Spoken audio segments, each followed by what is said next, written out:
अथ श्री दुर्गा सप्तशती 5वां अध्याय। मार्कंडेय ऋषि कहते हैं, पूर्व काल में शुंभ और निशुंभ नामक असुरों ने अपने बल के घमंड में आकर शचीपति इंद्र के हाथ से तीनों लोकों का राज्य और यज्ञ भाग छीन लिए।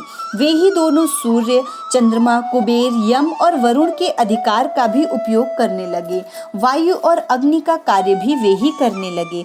उन दोनों ने सब देवताओं को अपमानित, राज्य भ्रष्ट, पराजित तथा अधिकारहीन करके स्वर्ग से निकाल दिया।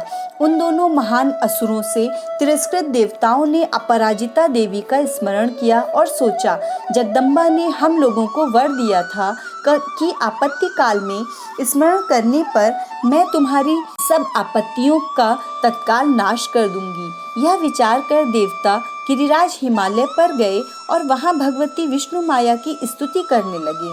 देवता बोले, देवी को नमस्कार है, महादेवी शिवा को सर्वदा नमस्कार है, प्रकृति एवं भद्रा को प्रणाम है। हम लोग नियम पूर्वक जगदम्बा को नमस्कार करते हैं। रौद्रा को नमस्कार है, नित्या, गौरी एवं धात्री को बारंबार नमस्कार है। ज्योत्सनामयी, चंद्र रूपिणी एवं सुख स्वरूपा देवी को सतत प्रणाम है। शरणागतों का कल्याण करने वाली वृद्धि एवं सिद्धि रूपा देवी को हम बारंबार नमस्कार करते हैं। नेत्रवती, राक्षसों की लक्ष्मी, राजाओं की लक्ष्मी तथा शर्वाणी, शिव पत्नी स्वरूपा आप जगदम्बा को बारंबार नमस्कार है। दुर्गा, दुर्गपारा, दुर्गम संकट से पार उतारने वाली सारा, सबकी सारभूता, सर्वकारिणी ख्याति कृष्णा और धूम्रा देवी को सर्वदा नमस्कार है। अत्यंत सौम्य तथा अत्यंत रौद्र रूपा देवी को हम नमस्कार करते हैं। उन्हें हमारा बारंबार प्रणाम है। जगत की आधारभूता कृति देवी को बारंबार नमस्कार है। जो देवी सब प्राणियों में विष्णु माया के नाम से कही जाती हैं, उनको नमस्कार है, उनको नमस्कार है, उनको बारंबार नमस्कार है। जो देवी सब प्राणियों में चेतना कहलाती हैं, उनको नमस्कार है, उनको नमस्कार है, उनको बारंबार नमस्कार है। जो देवी सब प्राणियों में बुद्धि रूप से स्थित हैं, उनको नमस्कार है, उनको नमस्कार है, उनको बारंबार नमस्कार है। जो देवी सब प्राणियों में निद्रा रूप से स्थित हैं, उनको नमस्कार है, उनको नमस्कार है, उनको बारंबार नमस्कार है। जो देवी सब प्राणियों में क्षुधा रूप से स्थित हैं, उनको नमस्कार है, उनको नमस्कार है, उनको बारंबार नमस्कार है। जो देवी सब प्राणियों में छाया रूप से स्थित हैं, उनको नमस्कार है, उनको नमस्कार है, उनको बारंबार नमस्कार है। जो देवी सब प्राणियों में शक्ति रूप से स्थित हैं, उनको नमस्कार है, उनको नमस्कार है, उनको बारंबार नमस्कार है। जो देवी सब प्राणियों में तृष्णा रूप से स्थित हैं, उनको नमस्कार है, उनको नमस्कार है, उनको बारंबार नमस्कार है। जो देवी सब प्राणियों में शांति, क्षमा रूप से स्थित हैं, उनको नमस्कार है, उनको नमस्कार है, उनको बारंबार नमस्कार है। जो देवी सब प्राणियों में जाति रूप से स्थित हैं, उनको नमस्कार है, उनको नमस्कार है, उनको बारंबार नमस्कार है।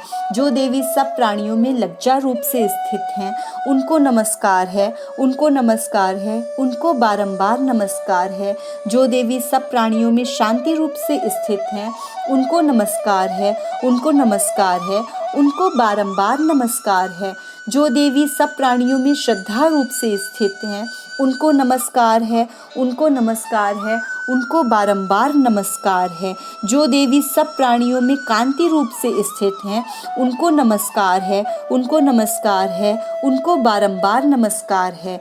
जो देवी सब प्राणियों में लक्ष्मी रूप से स्थित हैं, उनको नमस्कार है, उनको नमस्कार है, उनको बारंबार नमस्कार है। जो देवी सब प्राणियों में वृत्ति रूप से स्थित हैं, उनको नमस्कार है, उनको नमस्कार है, उनको बारंबार नमस्कार है। जो देवी सब प्राणियों में स्मृति रूप से स्थित हैं, उनको नमस्कार है, उनको नमस्कार है, उनको बारंबार नमस्कार है। जो देवी सब प्राणियों में दया रूप से स्थित हैं, उनको नमस्कार है, उनको नमस्कार है, उनको बारंबार नमस्कार है। जो देवी सब प्राणियों में तुष्टि रूप से स्थित हैं, उनको उनको नमस्कार है, उनको नमस्कार है, उनको बारंबार नमस्कार है। जो देवी सब प्राणियों में माता रूप से स्थित हैं, उनको नमस्कार है, उनको नमस्कार है, उनको बारंबार नमस्कार है। जो देवी सब प्राणियों में भ्रांति रूप से स्थित हैं, उनको नमस्कार है, उनको नमस्कार है, उनको बारंबार नमस्कार है। जो जीवों के इंद्रिय वर्ग की अधिष्ठात्री देवी एवं सब प्राणियों में सदा व्याप्त रहने वाली हैं, उन व्याप्ति देवी को बारंबार नमस्कार है। जो देवी चैतन्य रूप से इस संपूर्ण जगत को व्याप्त करके स्थित हैं, उनको नमस्कार है, उनको नमस्कार है, उनको बारंबार नमस्कार है।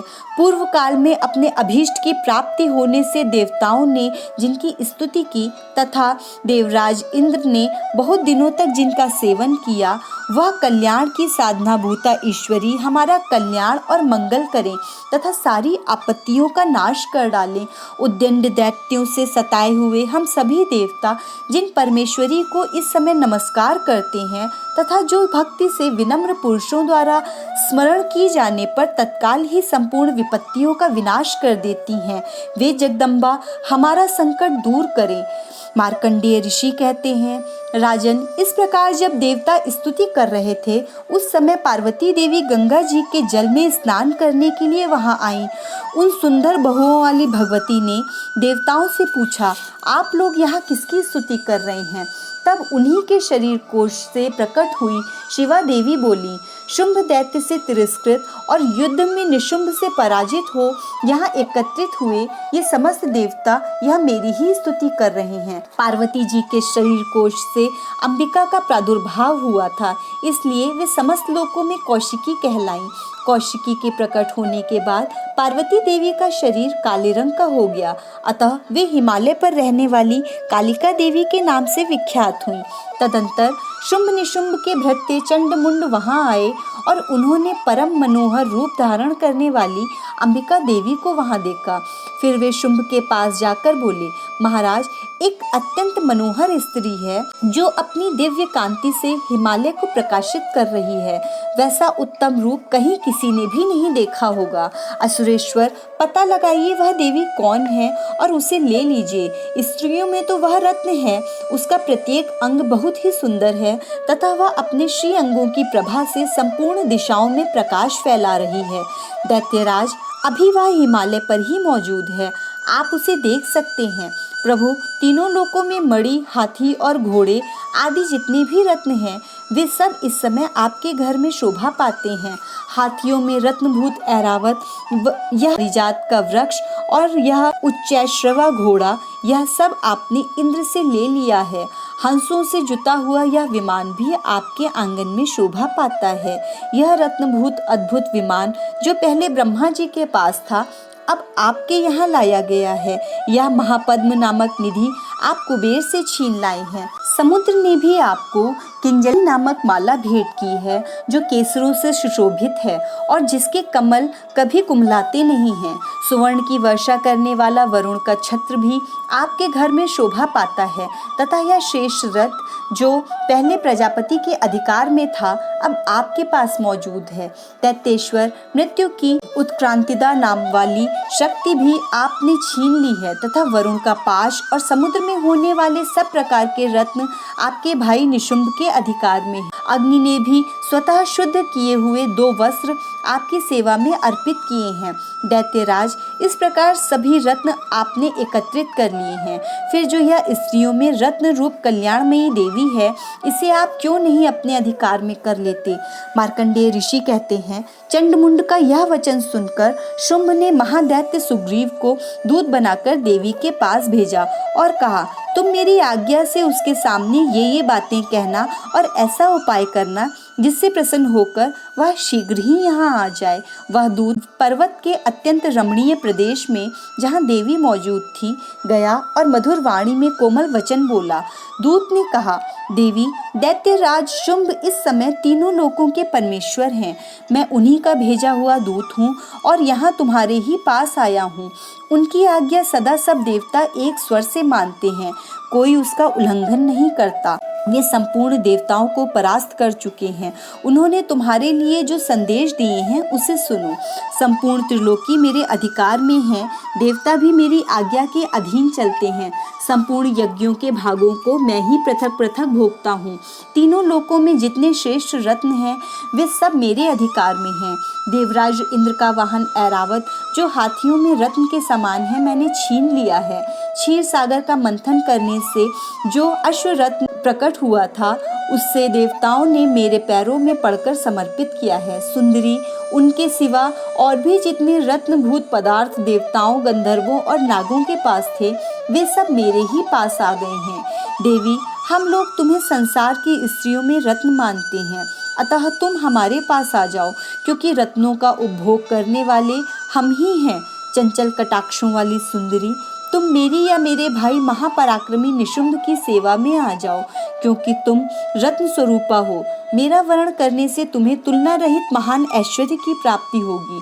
अपनी बुद्धि से यह विचार कर तुम मेरी पत्नी बन जाओ। मार्कंडेय ऋषि कहते हैं, दूत के यूं कहने पर कल्याणमयी भगवती दुर्गा देवी जो इस जगत को धारण करती हैं, मन ही मन गंभीर भाव से मुस्कुराई और इस प्रकार बोली। देवी ने कहा, दूत, तुमने सत्य कहा है, इसमें तनिक भी मिथ्या नहीं है। शुंभ तीनों लोकों का स्वामी है और निशुंभ भी उसी के समान पराक्रमी है, किंतु इस विषय में मैंने जो प्रतिज्ञा कर ली थी उसे मिथ्या कैसे करूं? मैंने अपनी अल्प बुद्धि के कारण पहले से जो प्रतिज्ञा कर रखी है उसे सुनो। मुझे जो संग्राम में जीत लेगा, जो मेरे अभिमान को चूर्ण कर देगा तथा संसार में जो मेरे समान बलवान होगा वही मेरा स्वामी होगा। इसलिए शुंभ अथवा महादैत्य निशुंभ स्वयं ही यहाँ पधारे और मुझे जीतकर शीघ्र ही मेरा पाणी ग्रहण कर ले। इसमें विलंब की क्या आवश्यकता है? दूत बोला, देवी, तुम घमंड में भरी हो, मेरे सामने ऐसे बातें ना करो। तीनों लोकों में कौन ऐसा पुरुष है जो शुंभ निशुंभ के सामने खड़ा हो सके? देवी, अन्य दैत्यों के सामने भी सारे देवता युद्ध में नहीं ठहर सकते, फिर तुम अकेली स्त्री होकर कैसे ठहर सकती हो? जिन शुंभ निशुंभ आदि दैत्यों के सामने इन आदि सभी देवता भी युद्ध में खड़े नहीं हुए, उनके सामने तुम स्त्री होकर कैसे जाओगी? इसलिए तुम मेरे ही कहने से शुंभ निशुंभ के पास चली जाओ। ऐसा करने से तुम्हारे गौरव की रक्षा होगी, अन्यथा जब वे केश पकड़कर घसीटेंगे तब तुम्हें अपनी प्रतिष्ठा खोकर जाना पड़ेगा। देवी ने कहा, तुम्हारा कहना ठीक है, शुंभ बलवान है और निशुंभ भी बड़े पराक्रमी हैं, किंतु मैं क्या करूं? मैंने पहले बिना सोचे समझे प्रतिज्ञा कर ली है, अतः अब तुम जाओ। मैंने तुमसे जो कुछ कहा है वह सब दैत्यराज से आदर पूर्वक कहना, फिर वे जो उचित जान पड़े करें। इस प्रकार श्री मार्कंडेय पुराण में सांवर्णिक मनवंतर की कथा के अंतर्गत देवी महात्म्य में देवी दूत संवाद नामक 5वां अध्याय पूर्ण हुआ।